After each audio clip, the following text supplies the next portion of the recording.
All right, well, welcome back to Who's Your Realtor, episode 2 with Karen Mcvie, Dean Kittawit, and Richard Cam. Welcome to our second episode. I got some comments. We both thought it was pretty funny. Us being kind of real and talking. Really? I didn't see the comments. Oh, well, I mean, people that watched it messaged okay. me.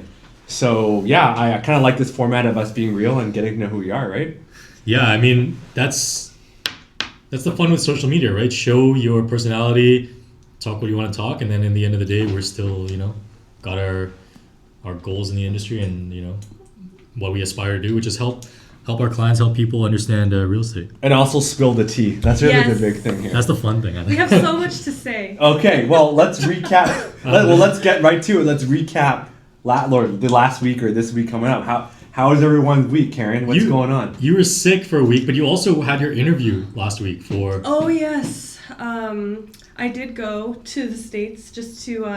I forgot about that.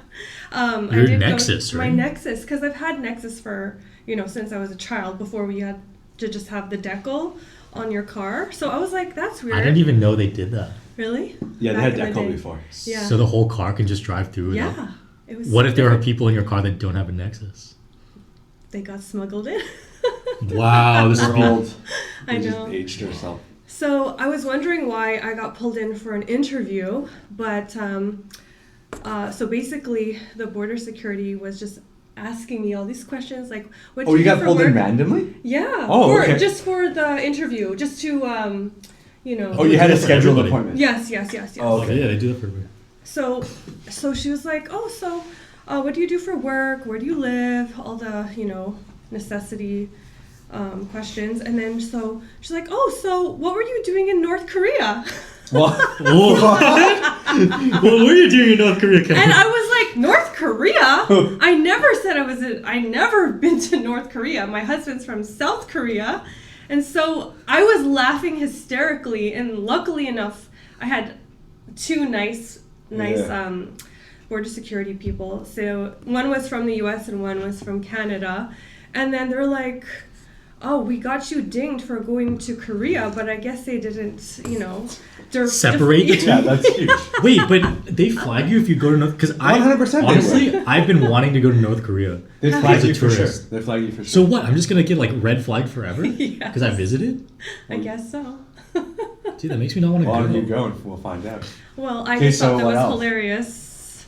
Oh, that was the story. That's They it. flagged you. That's it. Oh, okay. I was like, I thought like something All right, crazy. well- Yeah, but then I cleared it up, obviously. If I Karen told- disappears, man, we know why.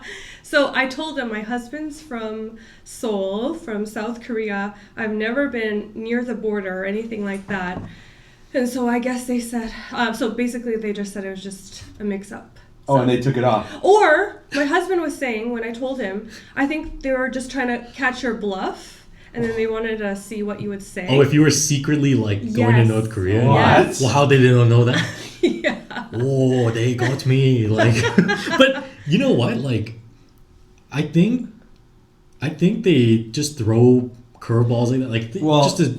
All the time, right? All the time. So it's not too uncommon. It's funny how we're talking about because remember we talked last week. You were telling your situation with CBSA, and then I mean yours is kind of funny. But then I saw a buddy of mine, and he's a cop actually in VPD. Okay. And he came back from China because it's Thailand because he went on holiday, and they flagged him too, just like yours. Yeah. But then luckily, because he's been in the kind of industry, he saw a buddy that was working, and he was like, "What are you doing?" So they just penciled they're like, out. "Get out of here!" Oh, I gotta. But still, right? It was just like he's like things are getting Yeah. I don't know. It's getting tougher for sure.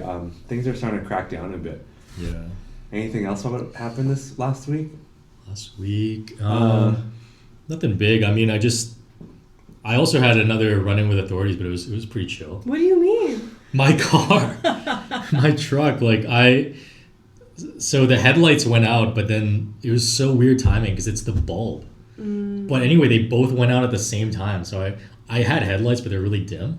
Yes. And then I was on my way home, and then I got pulled over, and the cop he thought I was some idiot kid who was running daytime running lights. Yeah. So how we began, he's a really cool guy at the end, but how we began was "So why are we driving with no headlights on?" That's how he came up to the car, and I was like, "Oh, my headlights are on." well, they gotta be DRLs or something. Like he was like really on me. I was like, no, they just burned out like today. And then he almost like couldn't believe that they burned out at the same time, which like that's kind of odd too, but they did. Yeah, let me go, and I just finished putting new headlights like this morning, because it's not so easy to like replace a bulb on that car. Like the whole front end has to come off, and then I have an aftermarket light system, so I had to like rewire it and everything like that. So that was like my last fun thing this week. Well, luckily you're a car guy. I had no run-ins with the police. I'm the only one that is a good Samaritan so far. Who's an angel. Good citizen. Well, let's dive into some tea. I don't know, like what's been going on with anything you've seen out there. I think the thing that stands out to us the most is it's obviously like a harder market, not just for clients. I would say like it's obviously more important to fill our clients' needs than to be like, oh, it's so hard for us to make money right now. But I think a lot of other agents are just hurting so bad they're trying whatever marketing tactics or whatever tactics in general. So I think something that stood out to all of us was when we saw some marketing online that really emphasized kind of like screw the client, get the listing and get it sold, was kind of what encapsulates what we saw. Yeah, and I mean, I it was kind of interesting because I saw that and I was like, that's an interesting way to like put it. Basically, they were saying get the listing at all costs and then ask for price reductions and price reductions and price reductions.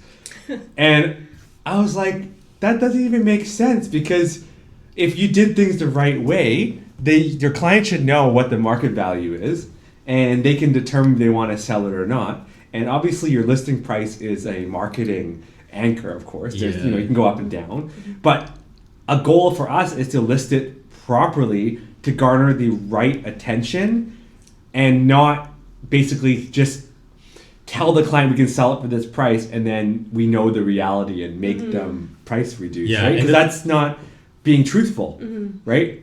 And the thing is, it's not like we're saying that price reductions, obviously that's a strategy and it works. But the thing is, if you're dealing with a client who must sell and obviously it was priced, too high, or it's not to market value, and you have to lower it down to get more within the spec, then that's obviously what goes with real estate. But when you go into a listing being like, all I need to do is keep hammering the seller's expectations until I get my paycheck. That's like, I don't know, when we all saw that, we were kind of like, what? That's so And I think that kind of sways it from working in the client's best interest to how do I turn this interaction into a paycheck for me, right? And I think that's kind of where it crosses the line for us, at least. I mean, because in the end of the day, like, we're professionals and we have a code of ethics, and I just really feel like we should always be being transparent and work for the best interest of the client. Exactly. And they can make a decision, right? But what happens, and it's happened to us before, is we do this all the time. We do a listing presentation. We give them an honest assessment, right? And this is the market. Like, I don't control the market, right? The buyers control the market in terms of like how much they're willing to pay for something. But the thing is, as you know, everyone wants to sell at the highest price possible. Of course, who doesn't, right? But it's our job to tell them, hey, listen, this is the market. Your expectations may be up here. This is what his reality is. Now, we can play around with the listing price to like draw the marketing attention. But what happens is we've lost listings before where we go against other people, and there's nothing wrong with competition. I love competition. Yeah. But when they're being told things are unreal, and as a seller or a consumer, you don't know this. You're not the professional, right? And so that it's either who doesn't know their stuff or who's lying. Yeah. It's a false narrative. It's just a lie. Basically. Right? Because obviously, if you don't know anything, I'm going to go with someone that's going to tell me that it's going to be sold the highest, right? Because I'm a consumer and I want to make the most money possible, right? Yeah. But the honest thing is the hard thing to do, and I find people are scared to do that. And like I said, I've lost listings, because of that. But guess what? Do they come back to you when they go, "There's the price you told them it was going to sell for"? And it's not to say like, oh, we're on some like high horse and we're like, oh, look at all these people like doing it dirty. It's just like our opinion like on how we kind of conduct, and then we see how other people conduct it. But obviously, if you're putting your paycheck over the results for the client, then that's where you kind of are really, I'd say for us overstepping past where you're serving the client, more like serving yourself. And we see people like that all the time. Nothing wrong. Everybody wants to do their own thing different, but I guess that's just our take on it.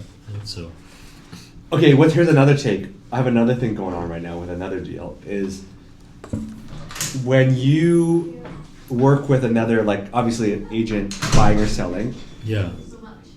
I feel like now I realize the longer I do this, the more I do for my client. And it's like sometimes I feel like other agents don't do the same, they don't do the same amount that I would take it to. Mm-hmm. So like finding out certain things so then you have everything ready for your listing instead of like putting it on the seller to figure it out. Because right now I'm in a kind of situation where it's like I feel like the agent should know this or help them figure it out before they put it on market. Because now there's an issue with what's happening and they're like, well, the seller's figuring it out. It's like, well, isn't it your job to make things go smoothly?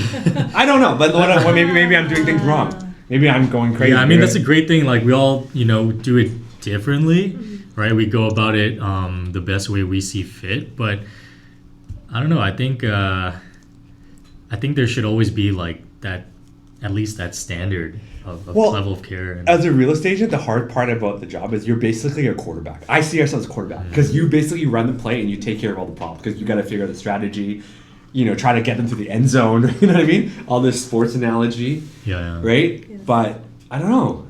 I've been encountering that. So and it's remember when we went to Medallion dinner like a long time ago, like 3-4 years, when it's like Mcvie were still, or no, I think it was one collective at that two, point. yeah. Anyway, but I was talking to Tony and I had a conversation with you and they were like talking about guys who do like 60, 70 deals a year solo, That's right? right. And we were talking about guys like that and that's like nothing wrong with that, like amazing accolade, right? We're not saying like, but I'm like, okay, what's the level of care that those 60, 70 clients got?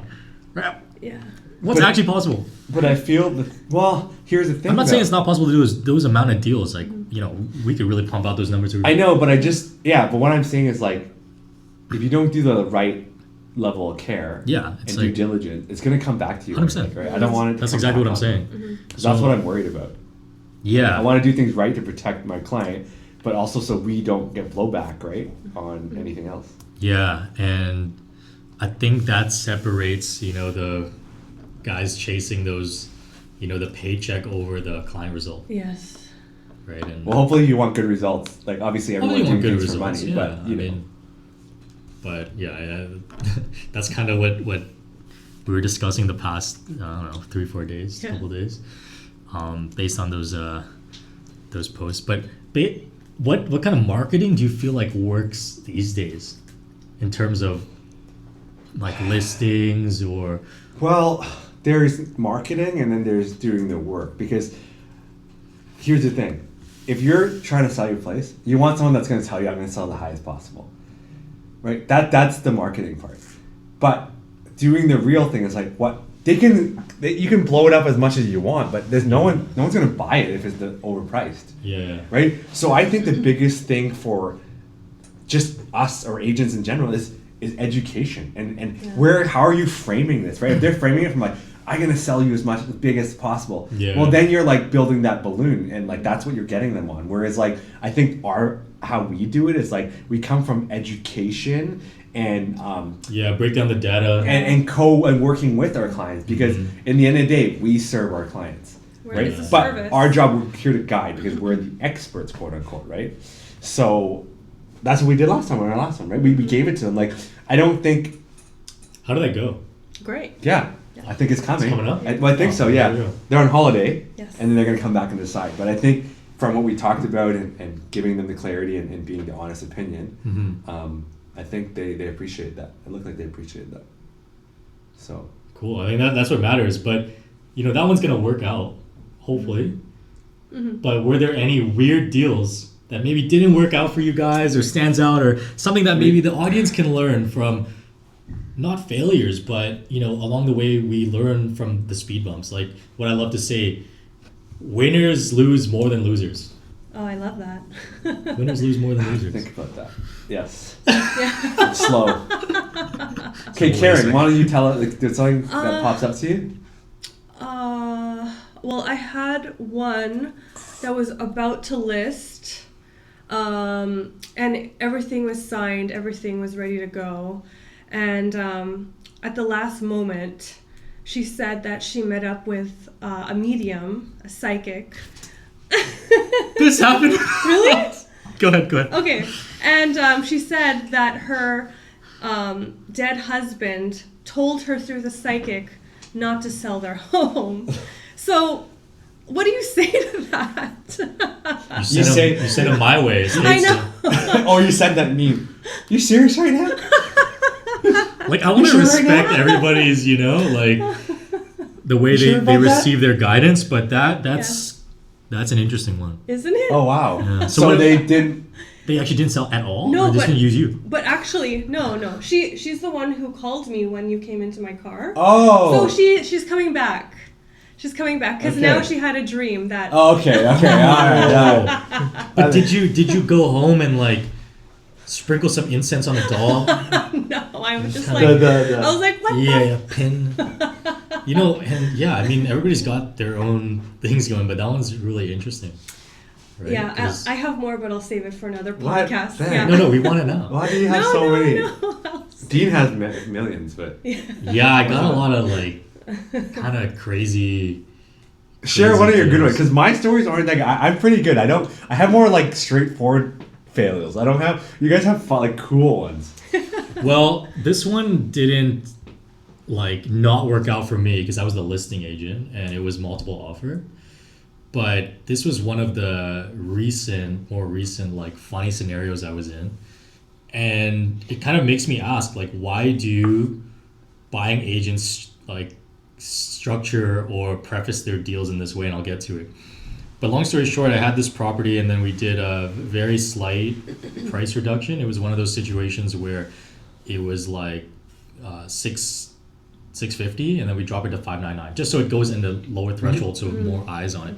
Anyway, I had a party that came to look at it at $599 and I had another party that came to look at it at $650. But when it dropped to the $599, they were more interested. So they came in for a second showing and then they ended up sending an offer, but also the other party that came at $599 sent an offer. So we're going through back and forth, and then this one realtor sent me in all caps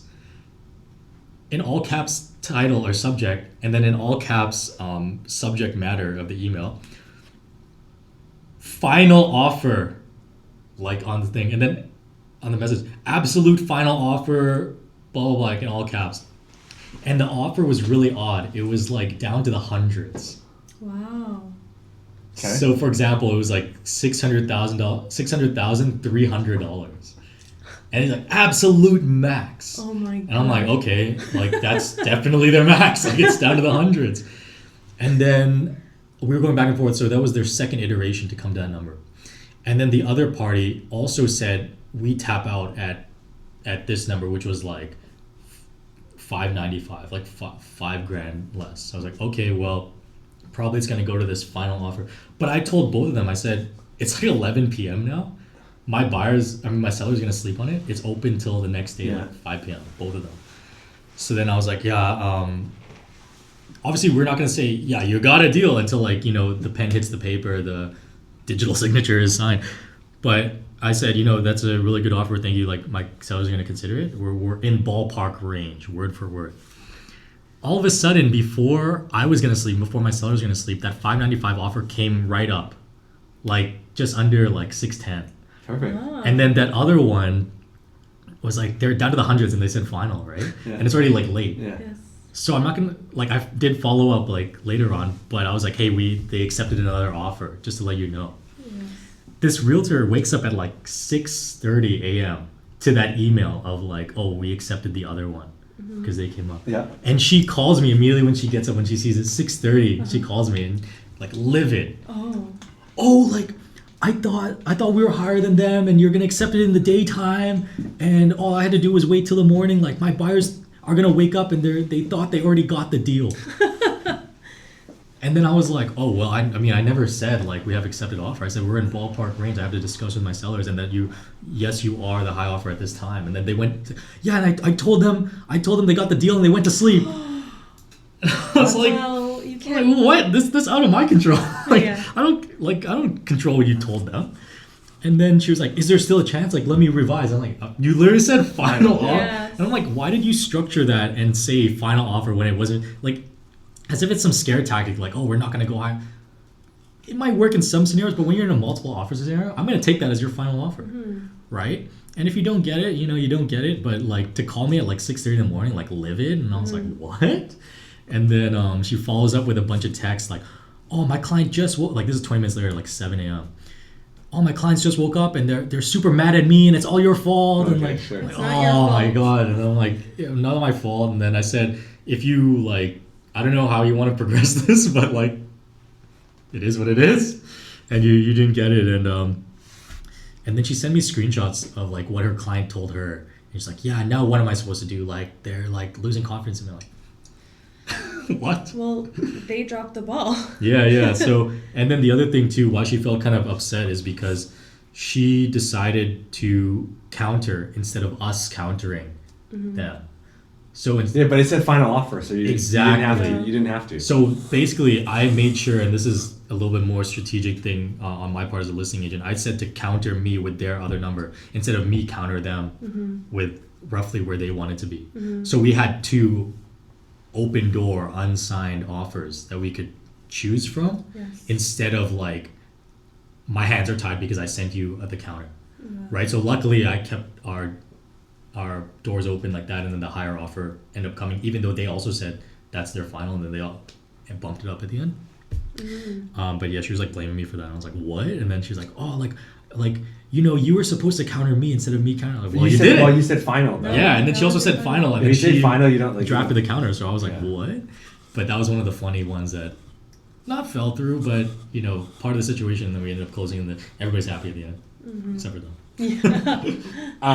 Okay, I have a funny one now I thought of it, but it went through, but it was like hectic. Remember? So it was a deal for a detached house, right? Yeah. And this agent, whatever, she did her thing. Clients negotiate. We got the price. Okay, fine. Talking about that one? Yeah, because I just remembered it right now. I don't know this one. Yeah, so the agent asked if they can put their sign up on the lawn. Like, some people ask that. Oh, Sure. I think you Sure. told this one. So then I said no, like, my clients don't want that, like, So deal's done.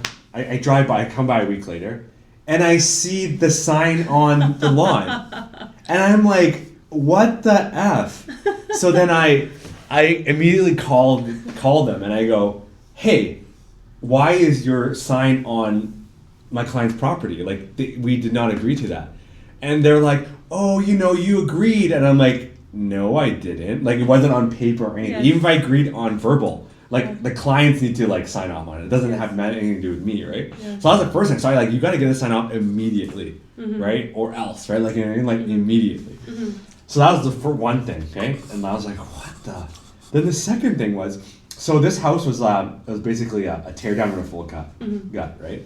And there's like stuff in there, there's some junk in there and stuff like that. But like I said, as is. Now, it was really hard to negotiate this deal because like a lot of back and forth, they needed a lot of work. So we ended up coming to a price, and the agent was like telling me, oh, I have to close, in order for me to close it, I had to promise my client to like remove all the junk. And I was like, okay, cool. Like, I mean, that's on you, right? Like, It's like a promise they made between them. I'm like, had nothing to that's do on with- you. I'm like, Yeah. good for you for trying to close the deal. I appreciate it. Thank you very much, right? So I'm trying to be nice, and like I'm busy, and so the agent's like, hey, can I come a day to come move the junk and whatever, right? Yeah, fine. And this is why, like, now we need to be really strict because I trusted them because they're agents. But I was like, hey, I can't be that. Give you the key. Like, you can like get the junk removal people to like come and remove the junk. So that I get a call that morning, and the agent's like, oh, the junk people are here. They already moved one truck. Like there's so much junk here. Like, this junk wasn't here before. Wow. So like saying like I like my clients or like me added to it added so to that it. they can pay. And they're like, to get it wasn't rid there. My clients don't remember seeing any of this stuff here. And I'm like, hey, first of all, none of that happened. I'll call my client just to confirm. Sure. They're like, no, nothing. And I'm like kind of upset now because I'm like, they're trying to like, feels like they're trying to get But me. even Yeah. better, we have and dated, we have so many videos Yes. walking through, because Richard Yes. and I were the ones who, and it's funny, we have a time lapse There you have Yeah. it. of every single You have item. So Yeah, so yeah. that's why I was like, look. But first, this is why I'm upset because Still, man. I have to verify. No, but I have to verify. He's like, well, I have to verify. Right? So again, I'm like, oh, so I rush, like, go to the place and like, they're like, oh, this is not here. This wasn't here, right? And I'm like, Wow. this was here because I have video, and then I show them, and then they're like, oh, and I'm like, why are you lying? And I was upset because you're lying. Yeah. Right? This is the Yeah. thing, you're lying. You're blatantly Wow. lying. Right? Right. If it's not for real, of course I'll take care of it. yeah. So then now they're like, oh, okay, and then they're like, it's way more than I expected. Can you pay? You need to pay half of it. And I was like, no. Like, this is like a thing. Yeah, I yeah, can't yeah. believe it. I couldn't Yeah. believe it. It's unbelievable. Like, just how people act. And I'm like, well, I'm not paying for it because you're the one that agreed. So, okay, she blah blah blah did it. Then a couple weeks later, I get a call from the junk removal company Oh no. Oh. saying that they haven't received payment from that agent. Oh, We wow. cannot get a hold of them. And I saw that you're the listing agent, so I just thought I'd call you. And I was like, what? So I immediately try to get a hold of this. Can't get a hold of them. Wow. And I'm like, basically about to like report them because the junk was like, well, if you don't, I'm gonna file a lien on the house, right? Because like they did on that, and I was like, so this is like just stressing crazy. obviously my clients and me out because I'm like, we didn't do anything, but now they're like onto us. And then anyways, long story short, the agent was like, oh, it's a miscommunication, blah blah blah. Sure. But it was very close. Like I was about to like file a thing like to the board and Yeah. stuff because like this is very unprofessional, and I was like borderline. I was probably the most like I was like You know what? That reminds me, unless Karen has a story to close us out here, No. that reminds me between both topics of realtors that want to pad their pockets and of disappointing deal ends. oh yeah, and also they were like talking to me about oh this is so difficult like. I gave them a lot of commission, kickback, and I'm like, That's between you Yeah. and I was your like, I don't client. know Like, what That's you not our want, problem. what you want me to do. Yeah, yeah. It's Like- literally like between you and the client, those are the agreements that you've made. Well, they're trying to make me Make feel you- like yeah, that, yeah. right? And I'm like, listen, like I'm doing everything above board. Yeah. So like, but one thing. Oh yeah, and then the last kicker. There's more. The last kicker was the agent was like, oh well, my client wants to store stuff Oh. early before completion, and because of how everything went, I was like, absolutely not. Do not. Definitely not. Do not come to the property until like it's No. complete because, and they're giving me reason. I'm like, listen, if anything were to happen, who's responsible now?